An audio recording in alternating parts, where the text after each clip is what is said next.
안녕하세요. 23학번 백지윤 챕터 7 쉐이더 모델 강의 시작하겠습니다. 쉐이더 모델 4 다이렉트 10의 응용 사례를 알아보겠습니다. 동적 파티클 시스템. 파티클이란 작은 물체들로 구성되며 물, 불, 비, 눈, 연기, 먼지 등을 렌더링할 때 사용하는 것입니다. 동적이란 말이 앞에 붙어서 동적으로 파티클을 생성하겠다.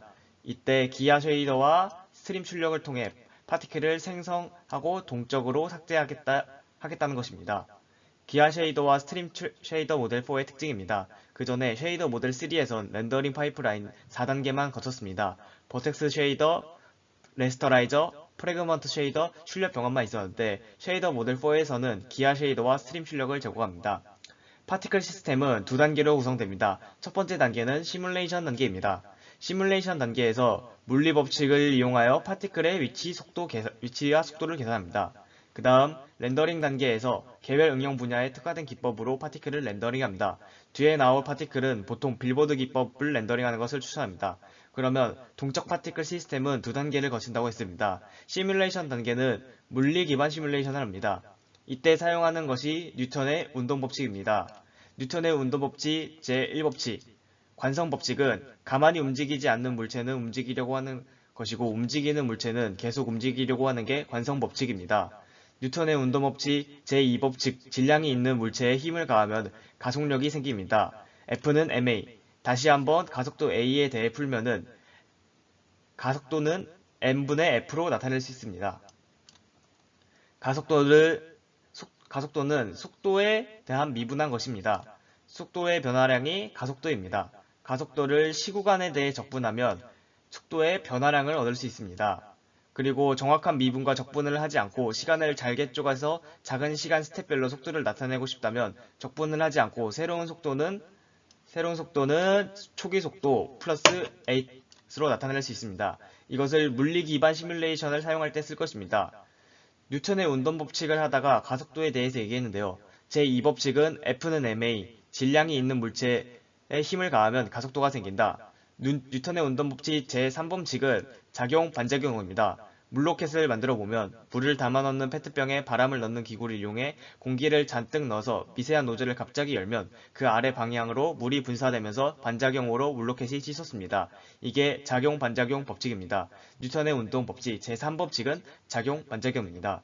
그러면 물리 기반 시뮬레이션 할 때는 F를 ma를 사용할 거고 가속도는 속도에 대해 미분한 것이고 가속도를 적분하면 속도가 나오는데 시간을 잘게 쪼개서 V는 V0 플러스 at로 나타낼 수 있습니다. 속도를 시구간에 대해 적분하면 위치의 변화량을 얻을 수 있습니다.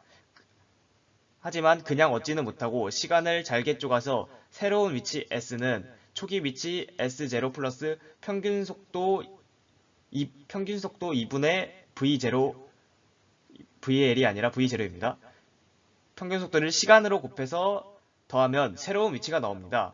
속도와 위치를 갱신하기 위해서 적분 연산은 물리 기반 시뮬레이션의 핵심인데 실제 적분하는 것이 아니고 컴퓨터를 통해서 시간을 잘게 쪼개 V는 V0 플러스 at, S는 S0 플러스 V0 플러스 V분의 2의 속도를 곱해서 나옵니다. 이것으로 새로운 속도하고 새로운 위치를 얻어냅니다. 그러면 동적 파티클 시스템을 실제로 적용시켜보는 예를 따져보겠습니다. 오른쪽에 있는 그림을 시뮬레이션을 해볼 건데요. 그림 A를 보면 대포가 있습니다. 대포의 포탄은 초기 위치가 5,5입니다. X축과 Y축이 있으면 초기 위치는 5,5. 포탄을 쏘는 초기 속도는 V0하고 X하고 Y 벡터 방향으로 10,10 이게 초기 속도입니다. 그러면 변화된 속도는 V는 V0 플러스 at인데 이 포탄은 45도 방향으로 발사됐기 때문에 이 포탄에 적용되는 가속도는 중력 가속도가 적용이 됩니다. 여기서 중력 가속도는 대략 y의 반대 방향으로 0,-10 중력 가속도를 받는다고 가정하겠습니다. 원래 중력 가속도는 9.8 얼마인데 여기서는 10m/s 제곱으로 간략화시켰습니다. 그래서 중력 가속도는 x 방향은 없고 y 방향의 반대 방향으로 마이너스 10만큼 받습니다. 그리고 변경된 위치 s는 초기 위치 s0 더하기 2분의 v0 플러스 v 곱하기 시간 이렇게 하면 구할 수 있습니다. 시구간은 10분의 1초로 가정했습니다. 그러면 포탄을 5,5 위치에서 초기 속도 10,15로 발사했을 때 위치의 변화량을 계산해 보겠습니다. 10분의 1초 후 변화된 속도 V1은 V0 플러스 at이 아닌 V0 플러스 GT가 됩니다. 초기 속도는 10,10, 가속도는 0,-10의 시구간은 10분의 1초, 따라서 10분의 1초 후의 속도는 10,9가 되겠습니다. 10분의 1초 후의 위치 S1은 초기 위치 S0 더하기 평균 속도 2분의 V0 플러스 V 곱하기 시간, 그래서 5,5에다가 평균 속도 2분의 10,10 더하기 10,9 그리고 시구간 10분의 1초를 넣어주면은 6,5.95가 됩니다. 초기 위치 5,5에서 10분의 1초 후에는 6,5.95가 됩니다. 한 번만 더 해보겠습니다. V2는 V1 더하기 GT, 바로 전 속도의 가속도 즉 GT를 더해주는 것입니다.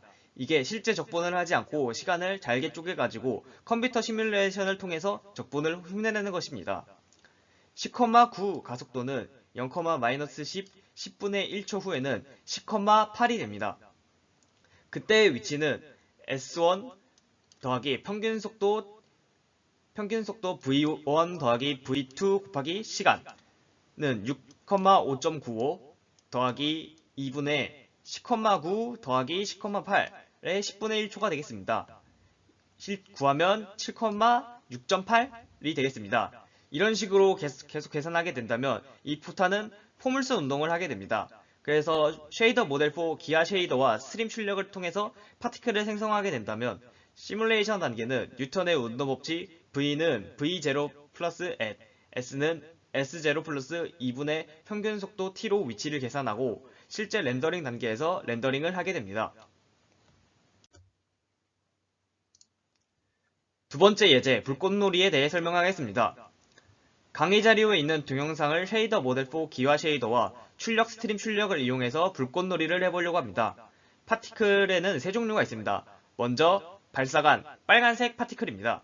그 다음 파란색은 연화, 나중에 터지게 되면 불꽃은 엠버라고 합니다. 빨간색 발사관 발사가 되는 포탄은 연화, 쉘, 터지는 노란색은 불꽃, 엠버라고 영어로 표시합니다. 쉘이란 단어는 영어 사전에서 찾아보면 포탄이라는 뜻도 있습니다. 세 종류의 파티클을 시뮬레이션 해보겠습니다. 발사관의 파티클은 고정되어 있습니다. 일정한 시간마다 임의의 방향으로 연화 파티클을 발사합니다. 이때 타이머를 사용합니다. 불꽃놀이를 할 때는 투패스 알고리즘을 사용합니다. 투패스 알고리즘이란 렌더링 파이프라인을 한 장면 렌더링 하는데 두 번 렌더링 파이프라인을 수정하는 것입니다. 첫 번째 파이프라인에서는 시뮬레이션을 하고 두 번째 파이프라인에서는 렌더링을 합니다.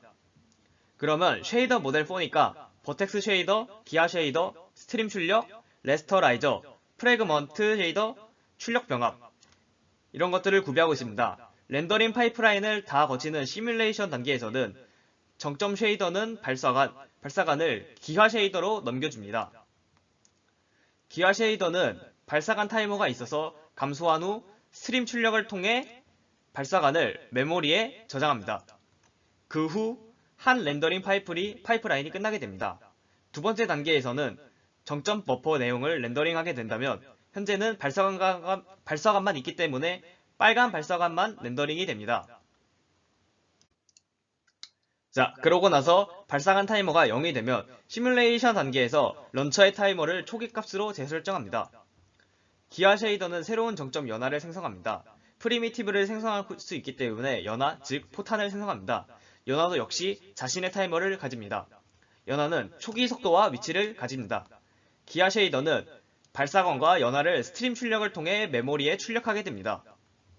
그러고 나서 렌더링 단계에서 정점 버퍼를 보면 버텍스 쉐이더에서 정점 버퍼를 읽어 발사관과 연화 이 두 가지가 있다는 것을 알 수 있고 정점 버퍼에 있는 내용을 렌더링을 하게 되면 발사관 파티클인 빨간색, 연화 파티클인 파란색 이 두 가지가 렌더링이 됩니다. 이것을 반복적으로 시뮬레이션 하게 되면 발사관과 연화의 타이머를 감소합니다. 이때 연화, 즉 포탄의 속도와 위치는 계속 갱신이 됩니다. 그러고 나서 기아 쉐이더는 발사관과 포탄을 스트림 아웃풋으로 출력하게 됩니다. 다시 한번 두 번째 렌더링 파이프라인을 거치게 돼서 정점 버퍼에 있는 발사관과 포탄, 즉 연화를 렌더링하는데 위치가 갱신이 된 위치에 렌더링하게 됩니다. 만약에 런처의 타이머가 0에 도달하고 S1 타이머가 아직 0이 아니라면 왼쪽 그림처럼 발사관은 또 다른 연화를 발사하게 됩니다. S1 타이머가 0에 도달하면 불꽃 파티클 엠버를 생성하게 됩니다. 시뮬레이션 단계에서는 불꽃 파티클에도 타이머를 할당하게 됩니다. 불꽃들의 위치와 속도는 포탄, 즉 연화 S1에서 방사형으로 뻗어가도록 설정이 되어 있습니다. 기아 쉐이더는 발사관 런처, 두 번째 연화 불꽃, 이런 것들을 스트림 출력으로 출력하고 S1은 버려버리게 됩니다. 아까 S1에 타이머가 적용되지 않았을 때는 런처 S1, S2만 렌더링이 됐을 것이고 S1의 타이머가 0이 되면 런처 S2와 S1 대신에 엠버들을 S1의 방사형으로 속도와 위치를 갖고 각각 타이머를 갖도록 하고 정점 버퍼의 내용을 렌더링을 하게 되면 런처 연화2 불꽃 엠버들이 렌더링이 되는 것을 확인할 수 있습니다. 반복적으로 시뮬레이션을 하게 되면 모든 파티클의 타이머를 감소시키고 연화와 불꽃의 속도와 위치를 갱신시킵니다. 기아 쉐이더는 모든 파티클을 스트림 아웃풋에 출력하게 됩니다. 그러면 렌더링 파이프라인을 통해서 렌더링을 하게 됩니다. 정점 버퍼에 남아있는 파티클들을 렌더링합니다. 불꽃의 타이머가 감소함에 따라서 색깔이 희미해지고 타이머가 0에 도달하면 불꽃을 출력하지 않습니다. 즉 불꽃이 소멸하게 됩니다. 여러 개의 연화가 폭발한 장면입니다. 이러한 불꽃놀이는 렌더링을 할 때 각각의 파티클들을 빌보드라는 기법을 통해서 파티클을 렌더링하게 됩니다. 빌보드는 이미지 텍스처가 입혀진 사각형을 의미하게 됩니다. 텍스처 중에서 항상 정면을 바라보는 경우가 종종 발생하게 되는데 이러한 처리를 전문적으로 하는 것이 빌보드입니다. 빌보드의 예는 폭발 같은 파티클, 나무를 그리는 경우에 사용됩니다. 일반적으로 Y축 빌보드를 많이 사용합니다. 그러면 파티클에서도 빌보드 기법을 써서 불꽃놀이를 렌더링하게 되는데 파티클은 어떤 식으로 빌보드 기법을 쓰냐면 파티클은 사각형으로 대체가 됩니다. 그리고 회색조에 텍스처가 입혀지게 됩니다. 각 파티클과 색상을 결합하게 되면 회색조의 이미지와 파티클의 이미지가 겹쳐져서 파티클의 색깔이 나머지는 검정색, 불꽃놀이의 배경색이 검정색이 되고 파티클의 색깔은 빨간색 구처럼 보이게 됩니다. 배경이 검은색이 아니라면 회색조 텍스처에서 흰색에서 검은색으로 갈수록 알파 값을 감소시켜 반투명하다가 투명하게 됩니다. 배경색이 검은색이 아니면 회색조의 사각형 텍스처가 흰색에서 검은색으로 갈수록 알파 값을 감소시켜 검은색 텍스처 부분에 투명하게 되니까 배경을 나타냅니다. 빌보드 기법을 사용할 때는 스크린에 정렬된 빌보드 기법을 사용하게 됩니다. 카메라 공간에 미리 정의된 4개의 벡터, 그리고 카메라 공간에 U, V, N, 카메라 위치 I, 카메라와 바라보는 지점 at, up이 있으면 U, V, N을 구할 수 있고 U하고 V의 평행한 4개의 좌표 P1, P2, P3, P4를 미리 정해 놓습니다. 이것을 뷰변환 행렬의 역행렬에서 회전 변환을 적용합니다.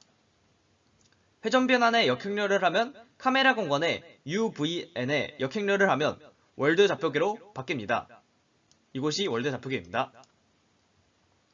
P1, P2, P3, P4는 카메라 공간에 UV축에 정의된 것을 회전 변환의 역변환을 해서 P1', P2', P3', P4'로 나타냅니다. 뷰 변환 행렬 회전 변환에 역 변환을 해서 거기에다가 파티클 월드 공간에 PW를 더해줍니다. 그 후 P1 2', P2', P3 2', P4 2'을 구합니다. 왜 이렇게 하냐면 불꽃놀이 계산은 클라이언트 프로그래머가 시뮬레이션 단계에서 물리 기반 시뮬레이션에서 계산합니다. 계산은 월드 좌표계 기준으로 불꽃의 위치를 계산합니다. 불꽃의 위치에 렌더링 파이프라인을 해서 렌더링을 해야 하는데 그때 텍스처를 입힐 사각형은 어떻게 사각형을 만들어야 되냐면 카메라가 바라보는 수직으로 사각형을 그려야 합니다. 어떻게 하냐면 UV에 정렬된 P1, P2, P3, P4가 있고 뷰변환에 역변환을 해서 월드 좌표가 됩니다. 월드 좌표계를 만든 후 파티클의 위치인 PW를 더해서 이것을 렌더링을 하게 되면 항상 카메라를 정면으로 바라보는 텍스처가 됩니다. 이것을 기아 쉐이더에서 월드 공간 P2'을 계산하고 클립 공간으로 변환하게 되면 이 사각형은 카메라가 바라볼 때 항상 정면을 바라보게 됩니다.